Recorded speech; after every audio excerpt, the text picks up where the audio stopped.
Financially raw, real, authentic wisdom with Lourens from Retire Rich and Happy. Financially raw, real, authentic. Good morning, everyone, and welcome to another episode of Financially Raw. It is Thursday, the 8th of June, and looking forward to a great show with you guys this morning. We couldn't do last week because our guest unfortunately fell ill. So Bianca, wherever you are, hopefully you're listening. We'll see you soon and hopefully you get well very quickly. Today's guest in studio is Jason from New Day Business Consultants. That's it, I got it right. Spot on. So welcome, Jason. Welcome to our show. And tell us a little bit about you. Good morning, Lourens. Thank you for inviting me to be on your show, and to the listeners, thank you for joining. New Day Business is a company that provides tier 1 voice and internet solutions to businesses across South Africa. We deliver that primarily over voice over IP, which saves heaps of money just in and of itself, between 40 and 70%. And then also we provide backup solutions with satellite internet, fiber internet, as well as microwave. That's us in a nutshell. Yes, all right. Awesome. I'm looking forward to having the show with you this morning, discussing a little bit about connectivity and business connectivity and how important it is, especially in a digital world where the world has actually become so small. I mean, we can do business anywhere in the world these days. That's right. As long as you're just willing to get up at 4 a.m. to meet with somebody from the US or something like that. So we're going to chat about that. We're going to have your playlist this morning. So we'll have some music. We've got some Nirvana, so I already like your taste in music. Wonderwall from Oasis, the Cranberries, Zombies, and then Radiohead, Creep. And we'll chat a little bit about why you chose them and why you love these songs. While we do that, what's going to happen is, unfortunately, those of you on our social media channels, we cannot play the music, so you can't listen to the music with us. So with you guys, what we're going to do is we're going to do one of our old shows we'll be playing, and that is going to be about business ideas you can start with little or no capital. Seeing that we're going to talk about business and how businesses, or how your connectivity helps businesses, we're going to talk about some business ideas that people can become entrepreneurs. So before we get going into our discussion, let's go for our first music break. So first, those of you on social media, let's have a look at those business ideas. A lot of people think that to become an entrepreneur, they have to quit their day job, take their money from their pension fund, take out a loan and start a business. And we all know what happens with that. A lot of businesses, about 80% of businesses started in the country fails within the first 5 years. And from the 20% that survive, about 80% of them fail within the next 5 years. So what happens to so many people is they quit their job, they have this business idea, they quit their job, they take out all the money they've saved for 20 years, pump it into the business, and then 5 years later, they have to go back and find a job again, which is not ideal if you want to be successful with your money. So what we usually suggest is that you start a part-time business or a side hustle. And becoming an entrepreneur is not about just starting a business. Becoming an entrepreneur is about creating business assets that generate income through leverage. So this is very important. There's a couple of things there. Firstly, it has to be a business asset. A business asset cannot be an asset if you are the business and the whole business revolves around you. Secondly, you want to earn money through leverage. If you have a business that's only reliant on you doing stuff to earn the income, then you're never going to be able to expand exponentially. So we'll talk about that. So the first thing, that most people start a business or a part-time business at the wrong time. So that's the first thing. And what is that time? They start a business when they need the money. So guys, this is not the ideal time, although it is the ideal motivation, but it's not necessarily the ideal time. So before you start a business, what we suggest you first do is make sure that you have complete control over your cash flow at the moment with the money that you are already earning. Because that is the cause of any financial difficulty, is the control over the cash flow.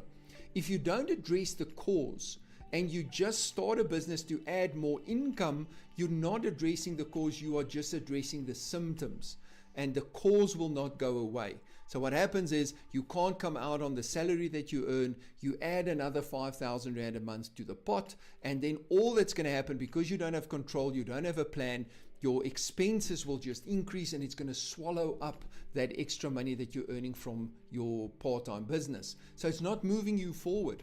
So the first thing you need to do is you need to take control of your budget, you need to take control of your cash flow management, and make sure that you come out with the income that you have before you add extra income. Because if you look at the two ways to improve your financial situation, the first one is to reduce your expenses. The second one is to increase revenue. But people don't want to do the first one because it feels like work. So what do? They jump on the second one. Oh, I'm not getting out with the income that I earn. Therefore, if I just go and earn more income, it will solve the problem. And unfortunately, the reality of the situation is it doesn't. So first go and look at taking control of your cash flow. Now, we've created a model, personal financial coaching model, that we teach you and guide you to take control of your cash flow so that you know exactly where you are. So if you want to find out more about that, you're welcome to visit retirehappy.co.za and register for our free webinar that's on every Tuesday, where we explain exactly how the coaching works and the 4 levels that you go through on the coaching. So that will help you to fix that problem of starting a business at the wrong time. So the next thing is people ask the wrong question. And the question that most people ask when they start a business is, what can I do? That is not the right question. Because the moment you ask the question, what can I do? And you start building a business purely around what you can do, you're immediately limiting yourself. Because the first thing is, there's only so much time you have available for you to do the thing that your business does. Secondly, you can't charge more than what you are capable of producing, which limits you in that state as well. So the focus is not on what can I do. The question you need to ask is, what can I teach others to do, or what can I automate to be done? So those are the questions you want to look at. And that is the difference between what we call a transactional business and a transformational business. So most businesses start life as a transactional business. So you work for a company, but you are good in doing nails. So you decide to start a nail business. So then what do? You do the nails, and you keep doing the nails, and you can only do that many in a specific week for a specific amount of money. So that is called a transactional business. You do something, you get paid. You do something, you get paid. Now that limits you, and it can never scale. So that is not the ideal. But most businesses start as transactional. But the moment you start a transactional business, you immediately have to have plans in place to transfer that or convert that from a transactional to a transformational business, because that's where you want to come. A transformational business includes. And welcome back, everybody. That was Nirvana and Smells Like Teen Spirit. That's probably the most well-known song they have, Nirvana. All right, so those of you who are listening on Berg Studio, you are welcome to chat to us on air. You'll see there's a little button at the top, and when you press that button, you can communicate with us. So if you have any questions for Jason or myself, please don't talk to me about VoIP and those kind of things. I'll refer to Jason. If you have any questions to Jason or myself, you're welcome to press the on-air button. You're also welcome to send me a WhatsApp. You'll see at the bottom, let me see, there we go, at the bottom of the screen, 082-801-6693. I do have my WhatsApp open. Please don't ask questions on the social media, because we are streaming live to YouTube, to LinkedIn, to Facebook, and a few different Facebook pages. So I can't monitor all of them. So if you have any questions, you can WhatsApp us, Also underneath Jason, those of you watching on social media, you'll see all Jason's details are there. If you want to get hold of Jason, there's newdaybusiness.co.za, jason@newdaybusiness.co.za, or 083-212-1874. So if you want to get hold of Jason, have him come and have a look at your business, see if he can improve your connectivity, be in contact, and he'll be happy to chat to you. Okay, so Jason, let's start our discussion. Why is it so important for businesses to be connected? Well, as you alluded to earlier on, it's a great question. As you alluded to earlier on, we're living in a very connected world and everything's interconnected. So if you're kind of not online or on the air in this case, you're not relevant and you're not going to be pertinent in your field. And if you want to reach more customers, drive penetration, get efficiencies, you need to be connected. And connected doesn't always mean online. It just means connected with internet, local internet breakout, international breakout, so on and so forth. But it's just so that you can reach more people, in your case, now tapping in onto social, tapping into your business protocols and processes. It's just efficiency. And also in an era post-COVID or even going into COVID where we found that businesses had inbound staff waiting for customers to walk through their bricks and mortar stores and offices. They all had to go and disperse and go home and work from home. There was an increasing need to provide telecommunication, voice and data to multiple hubs, be it from your home or from a remote office. And without that connectivity, you had a fractal operation and there was a direct and negative impact on those businesses. So now with scalability, you can work from anywhere, whether it be local, abroad, and your business is online and present and relevant, and your customers can reach and contact you.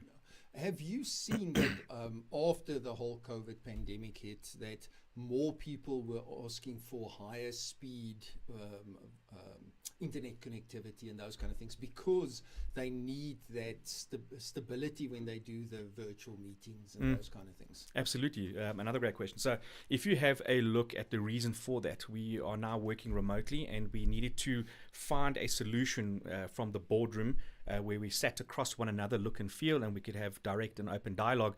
Now we were using tools which were existing like Microsoft Teams, and Zoom became a phenomenal platform, as well as Google Hangouts, etc. There's a lot more that I'm not mentioning, but the point is all of those things increase uploads. A lot of the time, businesses and private residences don't understand what is the relevance of upload speed. Well, when you're having a video and you are projecting a video back in, that's an upload.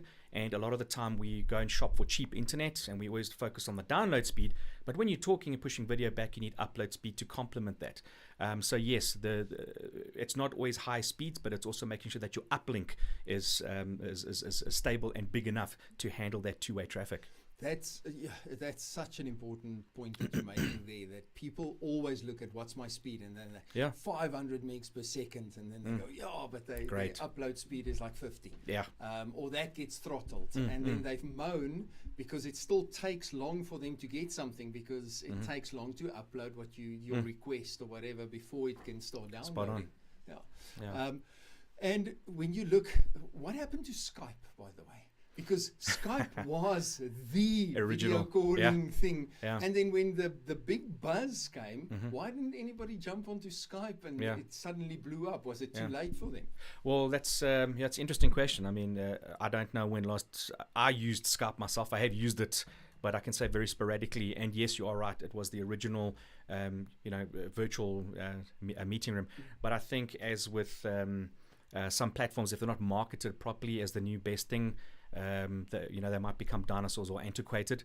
But the point is, Skype's always been there and probably always will be there. And when they also introduced their virtual minutes where you could actually dial local landlines, international landlines and mobiles, not many people understand this. And you get all those benefits from a standard Microsoft account. You get those free 60 minutes built in every month without having to purchase any additional stuff.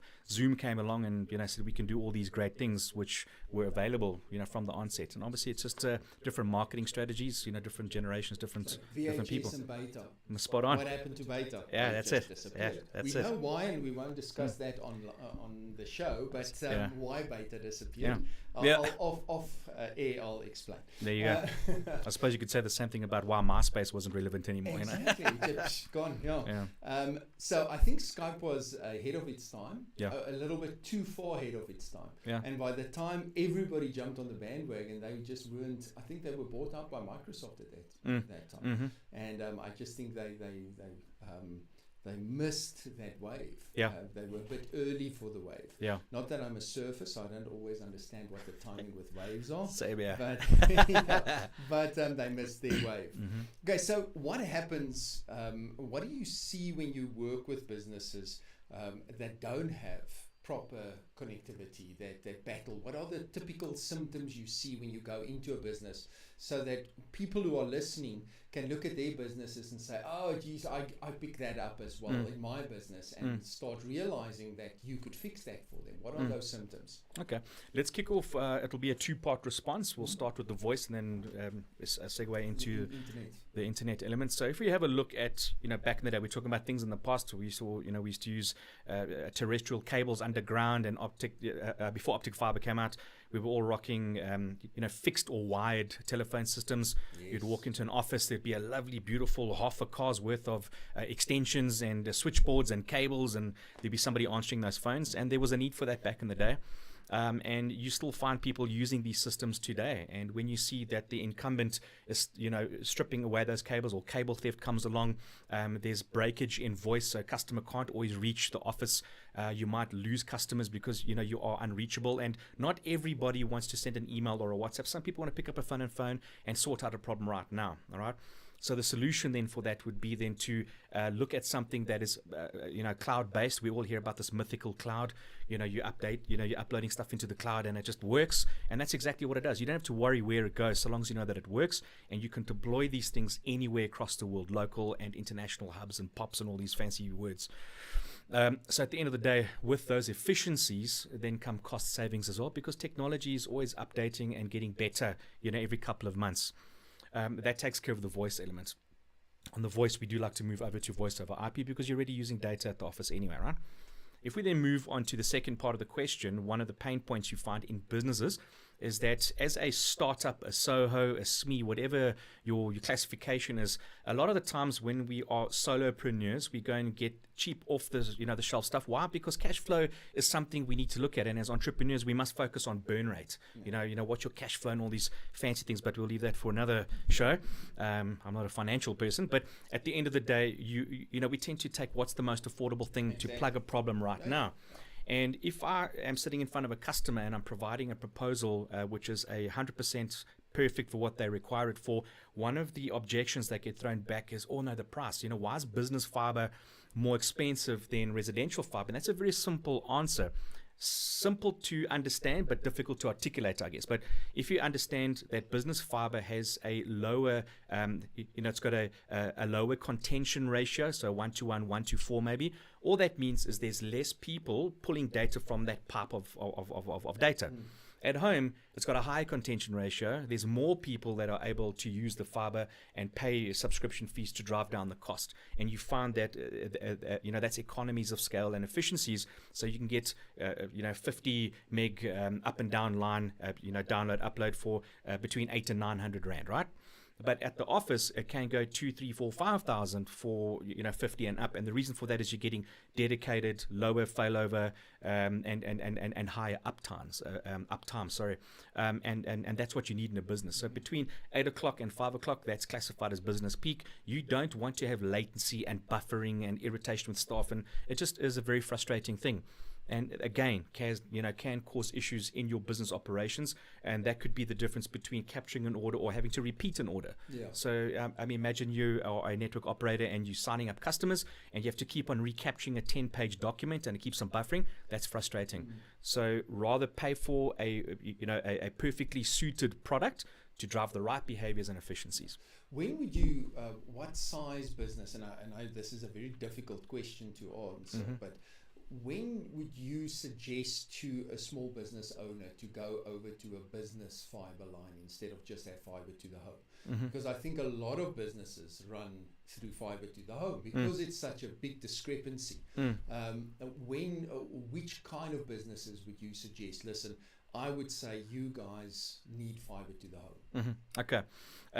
if you find that now post-COVID, fiber to the business. no, there you go. Yeah. Well, you can classify it as FTTX, fiber to the X, either home or business. That's one of the acronyms that get thrown around. If you understand that a lot of people left business centers or complexes and they went back to home, they had existing fiber to the home connections, and that's okay. So if you're a one-man band, maybe 2 or 3 people in the office, that would suit it. But it also depends on the complexity of your business. What are you doing with data? Are you capturing orders? Are you sending them somewhere to be vetted? Is there back and forth communications or handshakes taking place? It all depends on complexity. But if you're running a standard stock business, maybe you're capturing a few orders, it's not high latency requirements, then FTTH or fiber to the home would work. The interesting thing is when you are applying for a service and you're going to apply with it in your company name, they're going to ask you to take out a fiber to the business connection. And with that comes all the benefits of that. Yes, you're going to have a higher bill, but you're going to get dedicated support, remote support and all that type of stuff. So at the end of the day, if you are running an office 4, 5, 6 people, remember that each person's upload and downloads is going to eat out of that pipe of internet connectivity. So I would then suggest it's not always about just getting more download speed. Look at your upload speed and look at your contention ratios. If you're sitting at in a home environment and there are 400-500 homes in that area, fiber to the home is going to have latency issues or timeouts or buffering. Yes. I would then look at spending a bit more money and then getting a lower contention ratio.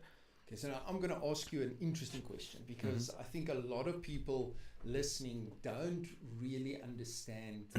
They hear about 50 megs per second and 100 and 200 and all of this, but they don't really understand what it means. Okay, so explain to the listeners, the ones that don't know all this lingo, the difference between a megabyte, a megabit, a gigabyte, a gigabit, and the difference between a speed of 100 megs per second to 500 megs. What does all these things mean? Okay.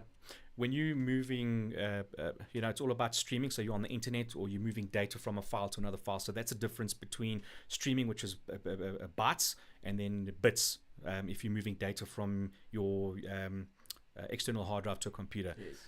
When that's also, understand the question, meaning that, the average person doesn't understand what is the download speed and all these things. So if you were to contextualize it into everyday normal use, yes. I'm sitting at home, I want to stream some TV, it might be, online channel that I want to stream, or it might be, something in the States that I want to stream, right? So, we all got our favorite little TV shows and series that we don't have to delve into right now. But if you are sitting and you're just 1 or 2 people at home and you want to do a bit of light, streaming at night, you want to look at something around 20 megabytes per second download speed. You don't really have to focus too much on the upload speed. The complexity in that takes place when you then in the day you want to do your meetings and you want to keep in touch with children, loved ones overseas and that type of stuff. Yes. Then you want to make sure that it is 20 down and 20 up at the bare minimum. Yeah, because you are uploading as that's well. Correct. Yeah. But now in a family, if you take an assumption, mom and dad and 2 children, each person needs their own dedicated thing. So then you want to start looking at download and upload speeds of over 50 megabits per second, because now it's not a case of us just pulling internet off the cloud. Now we're doing WhatsApp calls and we're doing FaceTime and we're doing all these things. Exactly. And your phones and devices, your laptops, your tablets, your fourth screens are all downloading updates constantly. So you don't know if you're sitting watching on your smart TV, one of the apps on there and you're streaming, that app might not be updating. So that might take a portion of that bandwidth. So you want to make sure that you're running something in a 4-member household, nothing under 50, if you're running multiple devices and you're streaming. And now with the advent of putting your CCTV onto that, and you've got smart lights and smart meters and all that, remember all those things are data intensive and hungry, and they're pulling back and forth all the time. So you want to make sure that you're right sizing your downlink and uplink speed. So rather, I suppose more is better in this case, which is a bit of a loose term to use. But you want to make sure that you're not getting away with the cheapest internet if you want a proper, rich experience. Yeah, and that's the thing is, what I've seen is the packages are so close to one another.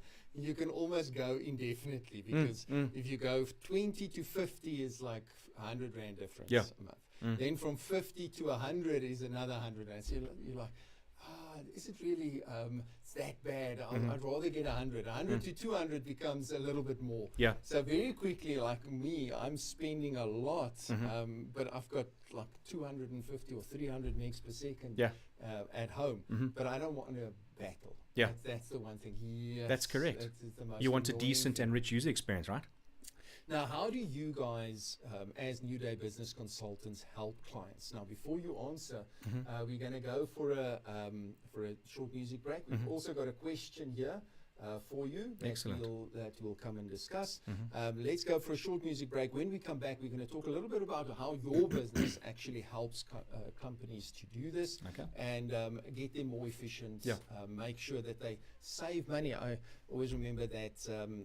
Remember the Nashua ad? Yeah. Saving you time, saving you money, Putting you first. Yeah, it just stuck with me. Yeah. And that's basically what you want to do as well. Yeah. Is exactly that. So let's go for our next music break. Those of you on social media, we're going to continue with those business ideas. So if you're thinking of starting your own business, you want to watch this. It's business ideas you can start with little to no capital. Leverage, you need to have leverage in your business and automation in your business. It can be both, or it can be either or, either leverage or automation. So you want to automate what you do as much as possible, so it's not directly, the income is not directly related to what you do in the business. So you build leverage by earning from the efforts of other people, by teaching others what you've been taught and earning income from the efforts that they do. That is how business owners and entrepreneurs create business assets and become millionaires and billionaires. I mean, look at somebody like Elon Musk. He doesn't go and design each rocket for SpaceX himself. He's got engineers, he's got all of these people that design. He gives them the idea, they implement, and he earns money from all of the efforts that they do. So you want to have leverage in your business. Automation is how can you create something once that earns you an income on an ongoing process. So for example, that can be, we're living in an age where the internet and technology has created so many opportunities for us to create automation. So you need to find out how can you automate your business as much as possible. Thirdly, I do believe that every person working for a salary has to have some kind of a home-based or sideline business, because firstly, it will increase the revenue that you generate for yourself. And if you want to become successful financially, you cannot have only one source of income. You can't live only on PSI. What does PSI stand for? PSI is your primary source of income. You need to have MSI. MSI is multiple sources of income, and you need to develop those multiple sources. Also, starting a part-time business creates a huge number of tax benefits, where all of the expenses that you incur in generating an income in that business is tax deductible. So a part of your car payment, a part of your interest on your house if you have an office at home, part of your cell phone, all of those kind of things can be deducted from tax because you have a part-time business. So without the business actually earning you a profit, it already earns you money by being able to give you those tax deductions. So yeah, everybody should have some kind of a part-time business. So the challenge that most people have is, okay, but what kind of business do I get involved in that offers me the opportunity to create either leverage or automation in the long run? The 3 business ideas that you can start with little to no capital. So the first one I want to chat to you is drop shipping. So I think a lot of us have heard the term drop shipping, but we don't really understand what drop shipping means. This is a business opportunity that is actually quite simple to set up. And secondly, something that you can do after work every day. You don't have to do it full time in the office, because the drop shipping method works anywhere in the world. So you can do it throughout the world. So you're not limited to specific office hours or specific times. So it's the ideal business to start online as a part-time business. So what is drop shipping? So basically drop shipping is where you do online marketing on behalf of large online retailers. So people or companies with online presence that have an online store, you then do marketing on their behalf. How it basically works is you go and you register a web page. You can do it for free on a website called shopify.com. So you go to shopify.com and you register a web page. Now, before you do that, what I would suggest is first look at what the kind of product is that you are interested in marketing, whether it is something like health-based, it is something for makeup or anything beauty, health, anything like that you can look at. So decide on what kind of product you're looking at, because when you register your web page at Shopify, you want to have a web page that is related to what you're actually doing. So you then register your web page on Shopify, and through Shopify you get a free trial and it doesn't cost you anything. Welcome back, everyone, and that was Oasis and Wonderwall. You said the two Gallagher brothers. Wasn't there a thing where they were very upset with one another at one point? They broke up and they were very upset with one another. I wonder if they bride together now. if they sorted out their nonsense. Let's hope so. Yeah, National Bride Day's coming up. Okay, so we've got a question from Tech Guru. It says, Jason, does it matter what your service provider you use when it comes to business fiber? And if so, who would you recommend? It sounds like obviously a great question, but a loaded question. So without getting in trouble, without getting in trouble, I think it's all about your post-sale support and what access to queries that you have. Is it just a lot of companies are moving to no telephonic support? It's only email support or WhatsApp support, and that's okay. Personally, I find that a little bit challenging and unpalatable. I'm one of the old school thinkers. I like to pick up a phone, sort out a problem, and that's that. I do not mind logging tickets. But coming back to the question from Tech Guru, thanks for the question, by the way. If you are, it's not always about price, right? So if you've got a service provider that has points of presence both locally as in within South Africa, they've got redundancy channels and they've got data centers with 99.9% uptime. A lot of people can't say 100%, and we understand why. That's what you want to sort of research if you're that deep into understanding what that means. But as a normal consumer, if you're happy with the price, you're happy with the feedback that you're getting, the support, and your uptimes or downtimes are favorable, then you can pretty much go with anyone. We've got a lot of, we're spoiled for choice in South Africa. I think there's also some new players that have entered the market with a very aggressive fiber to the home play. But I do feel in time that's going to sort of whittle away. It's, we're going to try and move over to fiber to the business. But to answer the question, I don't have any one particular company that I've used. I've used about 3. I'm very happy with the current company, but I don't think we should start giving free advertising away.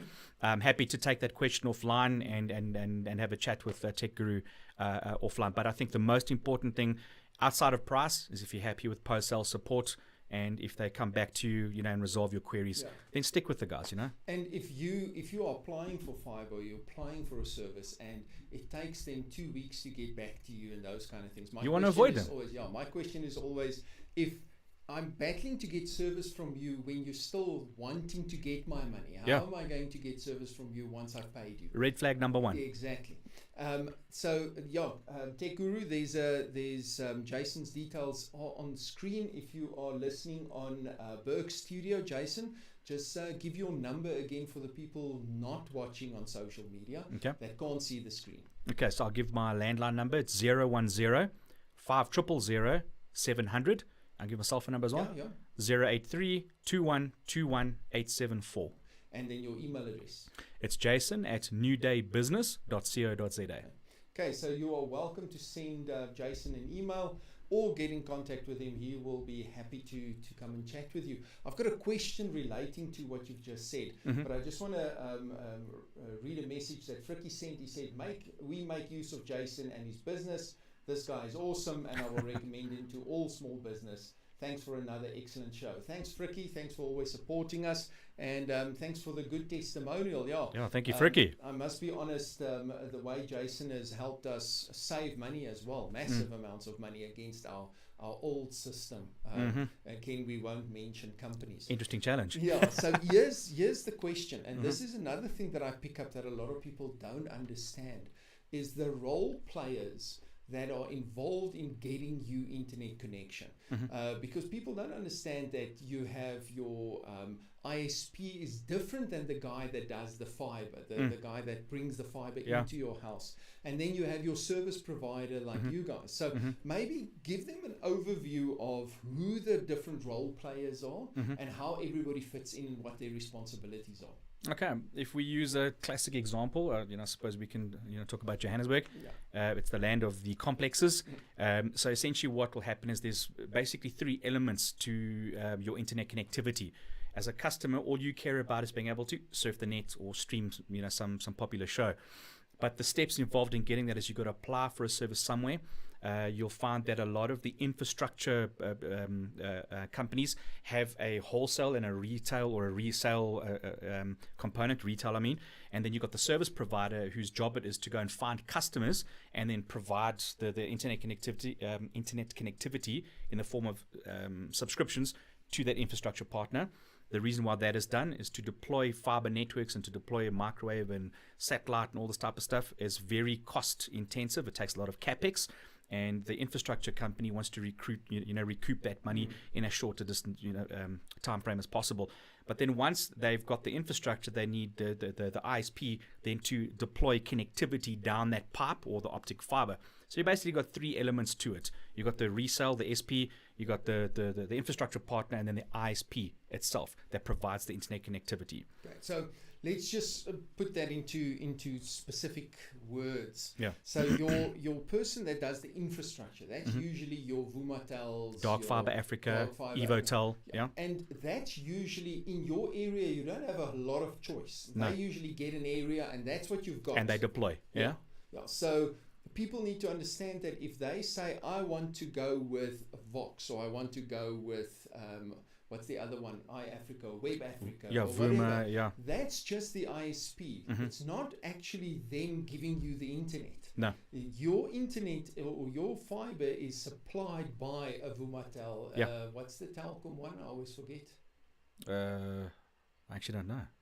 We've got the Telkom one. What's the biggest ones? We've got Vumatel. Well, you got AfriHost, you got MWeb. No, that's the ISPs. Yeah. I'm talking about the Vumatel. Oh, so it's DFA? Yeah, Dark Fiber Africa. Yeah, it's not that one. Okay. Oh, I can't remember. Okay, we'll get there. We'll circle back. We'll circle back to that one. But that is the person that does, and whether you are here, your neighbor, everybody's using that same supplier because they did the infrastructure. Yeah.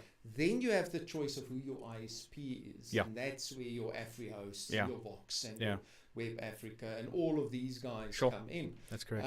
And the problem I have with that, so the benefit I have with that is that you can move ISPs very easily without having to do the whole thing. Imagine if you wanted to move internet and they have to come pull out the whole wire, everything, and redo the whole thing. So that's the benefit of that. The negative, though, is that you get this passing the buck situation.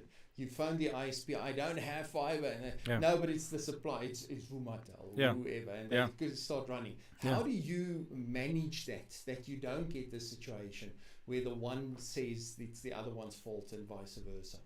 Okay, good question. I also just want to go back one step, and we look at there's a company, whether it's Dark Fiber Africa or a group of companies that want to target a different area of the country. We'll come back to Joburg, and they want to start in Alberton or the south, and they see there's a need, there's a lot of customers, a lot of traffic. That will be a significant area to target. They'll deploy. And this is why sometimes there's a bit of latency, no pun intended, on when you move into an area and there isn't fiber or access to when there is. Once they've deployed the networks, we get that wonderful experience where there's trenches and holes and gardens being dug up. I've noticed that happening in this area as well. Okay, so that's a pain. But the point is, once it's restored and the grass is growing and the pavements are put back and you got your internet connectivity, that still doesn't mean that you're connected. You've then got to apply, right?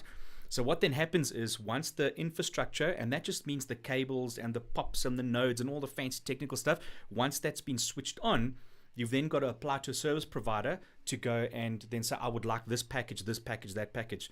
For the first 12 to 18 months and sometimes 24 months, the agreement there is a back-to-back agreement with the infrastructure partner and the service provider that want to target that area. That's a period of exclusivity.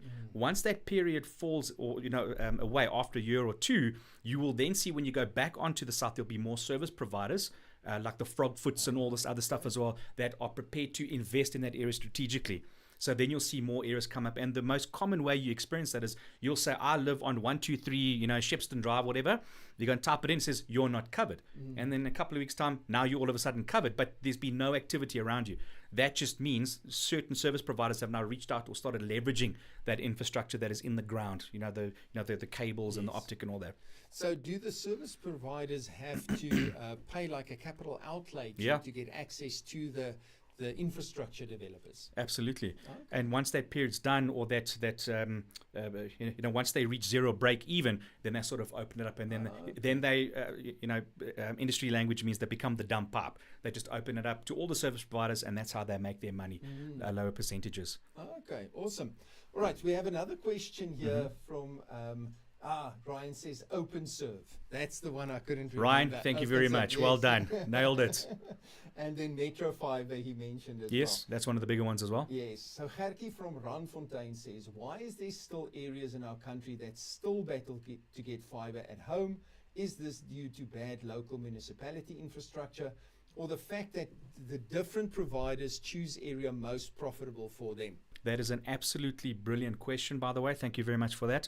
If we just go back a step, I alluded to the fact that what are the strategic areas? Now, if you just put your business owner cap on, you're going to go and spend millions of rand to go and target an area. The first thing you want to do is, if I throw, I'm going to use a fishing analogy. If I throw this hook and this bait in the water, where must I throw it? Where's the most fish? Yes. Okay. So you look at an area strategically, you say, what is the amount of people in that area? They then do a bit of marketing analysis. They look at your LSM, all right? Your living standards measure, I believe it is. So they look at your LSM, and then they say, what is the propensity for these people to want fiber A and pay for fiber B? So this is why you see new developments happening where people are doing postpaid and now prepaid fiber, okay? We know that prepaid is more expensive, but there's a need for it. Yes. And over time, most people then migrate from prepaid to postpaid, and that could also be the hesitant nature of South Africans to test or try before you buy, okay? So coming back to answering the question, if an area has a lot of people and they've done market research and they say, for example, was it Randfontein, right? Yes. I actually did a quote for somebody in Randfontein, and the quote was 200 Rand more than the average. And the reason why is that because there's not enough people in that area. So the fewer the people, the higher the price. It's almost like staying in a complex with 10 units or staying in a complex with 100 units. The levies are higher or lower. That's all that means. Okay. So in the Randfontein case, I know it's a very, in certain areas, very populated, but overall, if I'm not mistaken, it's quite sparsely populated. So I hope that answers the question. Yeah. Yeah, I think at the end of the day, if there's not enough people that they can sell fiber to, then they're just not going to invest that amount of capital. 100%. And the further away from your centers, I think it becomes more expensive as well, because there's a cable that has to run to that small town somewhere. Yeah, and you've got to get a truck, you've got to get tools, you've got to get people from A to B repeatedly to lay the infrastructure. But was it Gertjie that answered the question? Yes. Gertjie, there's a solution for that. We also, as New Day Business Consulting, provide a satellite option pretty much anywhere in Africa, or South Africa we're talking about now. Pretty much anywhere in South Africa, we are able to provide connectivity, be it voice, internet, or both, over satellite. And much the same as you have I'm going to name drop here, a DSTV satellite dish outside. Yes. We put that product down there. You've got a little ONT. You've got your Wi-Fi router. Installation takes 30 minutes, and you're done. You're up and connected. What is the limits to speed when you look at something like that? Fantastic question. So if you have a look at a terrestrial solution, which is fiber, meaning on the ground. You know, back in the day we were rocking ADSL, which is a terrible solution. Yes, okay, and it went to 4 megs per second. That's it. We were so excited. For sure. And now, if you have a look at a satellite or extraterrestrial, you have a satellite solution. There are a whole bunch of satellites that are floating out in the low Earth orbit, and they are able to relay data for us. Pros meaning connectivity pretty much anywhere. There are a few dead spots, and that's how the Earth turns. Now the satellites overlay, not very, very high north on the border and to the west. But the point is 95% coverage, right? 95% coverage. The limitations, however, if you are a Forex trader or a gamer, online gamer, you're going to experience issues with latency. You can go from 256 to 600 milliseconds in latency. And if that is a problem, then, it's not going to be the right solution for you. But for everybody else in South Africa, whether you're doing video conferencing, streaming services, and a lot of people are moving away from the current satellite entertainment TV provider to their streaming service. It works over there as well. So a lot of us are using old TVs, and we've got the little setup boxes, whether it be the Xiaomi box, whatever. Sometimes there's issues with apps on there, specifically, one of the incumbents, but you can work around that. So it serves the purpose and it works. Yeah, the thing with the latency, I think when you're streaming, it always streams a little bit more than what you're watching. Yeah. So that if there's a latency issue, it sort of Buffer. buffers it. 100% correct. So that you don't have that issue. Correct. So, Gertjie, if you need a solution for where you are, and you're saying speeds very similar to fiber, can you do 50 megs per second, 100 megs per second? Is it your choice? Currently, right now, there are 3 flavors. So on the residential side, you've got 2 packages, and that's a 10 down, 3 up, and then a 20 down, 3 up. Okay. When you look at companies like Starlink wanting to come in, our good friend Elon, he is trying to get into the country, but we've got a couple of governance issues there. I think that's the PC term. We are going to see speeds 50, 100, 200. Right now, we are limited. You can double up and make 40, 50, 60 speeds. With that comes an increase in price. Yes. But for the standard average consumer, you can rock it to 10 down and 3 up if you're just doing light email and light streaming. Yes. But most people want to take a 20 down and 3 up. Okay. And cost-wise, between that and fiber, it must be more expensive than fiber. It is more expensive than fiber, and obviously when you look at just thinking about the naming conventions, fiber versus satellite technology, yes, it's like I suppose there's many ways to skin a cat, but in this case, the technology is very different and a lot more costly to maintain. Yeah. And I think because okay, let me ask the question like this: do you think as internet speeds increase, because it's always increasing, and as our accessibility to internet increases, are we going to move more to the extraterrestrial satellite route, or are we going to move even more into the whole fiber cabling, fixed line route? I think, right now there's some interesting projects that we've worked on in the Free State, where you are experiencing internet usage in areas that are remote, underserved, or non-served. I know personally from working in that part of the world, the mobile networks aren't always the best. You've got good spots and dead spots. Predominantly, you're battling with data. And then also fiber, because of how far people stay apart from each other, fiber is not always the option. So microwave technology comes into place there, as well as satellite technology comes into place. If you look in roughly, just 1.2 years from now, or 1.5 years from now, there's new satellite updates that are going to be taking place, new satellites going into orbit that will then take care of coverage from Cape to Cairo. We'll also see the advent of people using devices that, like we currently have 2 SIM devices, you'll have a device that has 2 SIMs and satellite connectivity right to the device. Okay. Prices are going to come down, and satellite will become the new thing. Okay. All right.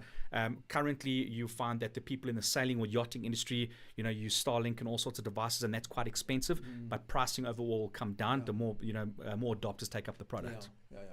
Okay, so we've got Brooke and Estelle saying, Jason, you're a legend. We love you. And they also saying we are buffering. We do know that we have a little bit of a technical issue on our live stream to Berg Studio. We apologize for that. Let's quickly go. Yes, we're almost out of time. No. Let's quickly go for another music break, and then when we come back, we'll talk a little bit more about your specific products. What do you offer companies so that they understand when they need to contact you? Yeah. So let's go for our our next business music break. Gee whiz, I'm reading one thing and saying another thing. It happens. You're buffering. While we're doing that, let's have our continuation of our video on the to register it initially. You only, when you start earning money, you then go to the premium package, which costs you about $30 a month. So $30, about 500 Rand a month, which is almost nothing. From there, from the Shopify, you've set up your web page. They then have an app called Oberloo. I always thought that they couldn't spell my surname. Oberloo, Oberloo. And that app then creates an online store on your behalf. So you create an online store on your Shopify webpage, and you can then add products or links to products on that store of yours. You then find online stores or online retailers that do offer drop shipping agreements. So how that works is you then market. The company does everything. You just market people to go to your website. They look at the products, they order from your website, but that is directly linked to the retailer's website. They order, the retailer handles the payments, so they've got their own payment system, whether it's credit card or PayPal or any of these offers anywhere in the world. So it can be people in America, Australia, anywhere in the world, people can order 24 hours a day, 7 days a week, 365 days a year. People can order through your webpage, and the retailer handles the shipping to the client. So they do the payments, they have the products, you don't have to have any stock. They do the shipping out to clients. All you need to do once you've set up your webpage is to start marketing it through your social media channels. And you don't even have to use a paid social media spend. There are so many free community pages or community advertising pages, business pages, where you can place your ads or place your product and promote your product for people to get to your website. So that is quite a simple one to set up. Once the order is shipped and the company has received their payment, they will then pay you a commission on whatever the products is that were sold. That is your profit that you earn. So the automation in this business or in this opportunity is amazing. What you need to do is you just set it up initially. Your job is more on the marketing side to drive traffic to your webpage, and the rest all happens on your behalf. You don't have to get involved in invoicing. You don't have to get involved in payments, collecting money from people. None of that. All of that gets handled for you by your company or the company that you sell on behalf. You can even expand to different kind of products. So there is huge opportunity for growth and leverage, as well as automation. So a very, very good idea to get involved with if you want to start something that you can't probably do during the day. You can only do in the evenings or over weekends. So this is something that you can really get your teeth into. So that's the first one. So guys, I think that's something really interesting to go and research. You can do some research on YouTube, look at drop shipping. There will be a lot of info on there, as well as if you just Google drop shipping. So that's the first one. The second idea you can look at is to start creating training webinars or educational webinars that you do for people. You can arrange business webinars, you can arrange personal training webinars, looking at things like people who want to start a business and don't know how to start a business. You can create a course or do a webinar on that. You can do webinars on any hobby that people want to do or any skill that they want to develop. We are sitting in an age where we cannot go and go into a course where 50 people are involved, but you can have unlimited amount of people on the web on a webinar. And the biggest benefit of this is that you don't even have to be involved in the course. You don't have to go and do the course yourself, because I know a lot of people are very shy, they're scared of public speaking. So you can go to universities, go find or negotiate with lecturers in a specific field to present this webinar.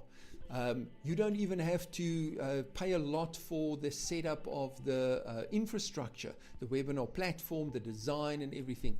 You can partner with a developer, you can partner with a graphic designer to do these things, and all you do is you share a percentage of the revenue to them. And here's where the numbers game come in.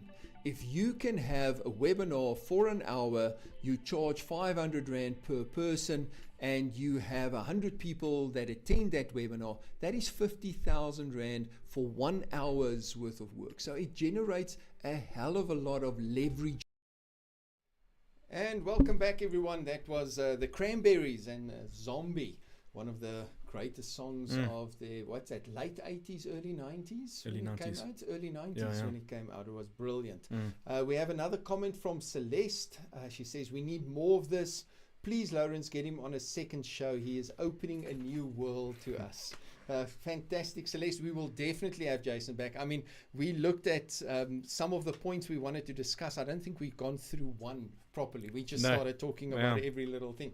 So one of the things I want you to, because we only have 5 minutes left, but tell us a little bit about exactly what people can contact you about. What is it that you can offer businesses and individuals? I'm sure you work with individuals as well. Yeah. What can you offer? And if people need these services, they must get in contact with you. Okay, thank you. And Celeste, thank you very much. It's very kind of you. On the business side, as New Day Business, we do voice and data or voice and internet. So as a business owner, whether you are a startup, a solo, a SME, whatever you want to classify yourself as, let's have a chat about your voice solution. Are you going to go and get a switchboard and go and apply from the local incumbent and pay for hardware and all the stuff? That's the one solution. Or do you want to right size the business and keep scalability in mind? And we want to deliver that over voice over IP primarily. There are other options, GSM, terrestrial, whatever. We can get into that later. On the internet side, let's have a chat about your latency, your connectivity, what type of systems you're running. Is it local internet, international breakout? What do you require? And is it home or is it business needed? Another thing as well, you often find you're doing business or you're applying for something and a customer would send an email from a free email account, Yahoo, Gmail, whatever. Yes. That's not good. You must focus on your credibility and your visibility in your business, and you want to come across as trustworthy. So managed IT comes into play there. We can assist you with getting a Microsoft license, for example. We can assist you with getting your domain or your email equaling your domain, which assists to business, your brand. What does your brand book look like? And a lot of people don't know what that means or where to start. We can have a chat about that. So it could be something as simple as a Microsoft Office license, or requiring you've got multiple staff in Mpumalanga, Cape Town, Kimberley, whatever, and you need some sort of outsourced IT department because having an in-house one is quite expensive. We can provide that support remotely, 24 hours, office hours, whatever the case may be, different packages for that, and that starts from about 400 Rand a month per bum and seat, including your Microsoft license. So think voice, think internet, and think remote IT or managed IT. We can help. Awesome. So, guys, if you need any of that, please be in contact with Jason. For the guys on Berg Studio, just give them your contact details again because they can't see the screen, so no problem. It's not in their face the whole time. No, 100%. Tell them where they can get hold of you. Okay, the best number is 010-500-700. That's 010-5700. And then an email address would be jason@newdaybusiness.co.za. Thank you very much. Yeah, perfect. Jason, thanks for joining me. It was awesome. I mean, the hour went by so We need more time. Yeah, of course. So we'll definitely have you back a second time. Cool. Thank you for being here. And guys, thank you for joining us and chatting with us. Next week, I am not going to be on. I am going hunting. Not that I'm the biggest hunter in the world, but I'm going hunting next week. So next week there won't be a show. The week after, we have the guys from Business Partners. We'll have Arnold February on, regional manager for Business Partners. So if you have a small business or you know about people who have small businesses that's looking for funding to expand their business, they don't want to miss the show on the 22nd of June. Look forward to it. Be here. We're going to talk about what you need to qualify for funding, etc., etc. So don't miss that. So all of you listening, refer your people that have small businesses, because we tend to think as small business owners that there's only two kinds of people that's going to give us money, either or not give us money, that we can apply for money as the banks, and they don't want to help us in any case because they don't want to help entrepreneurs. And secondly, these scammers that's going to take our money, take our business, and everything. So Business Partners has been around for over 40 years. So if you want to know how to get money to build your business, don't miss the show. Let's play out with our last song for the day. So before we get there, the people on social media, let's just say bye to them. So Jason, say bye to everybody on social media. Cheers everybody, thanks for joining us, and then I will see all of you again on the 22nd. Yeah, thanks for listening, folks, and thanks for hosting me. I appreciate it, Lourens. You're welcome. Financially Raw, real, authentic wisdom with Lourens from Retire Rich and Happy.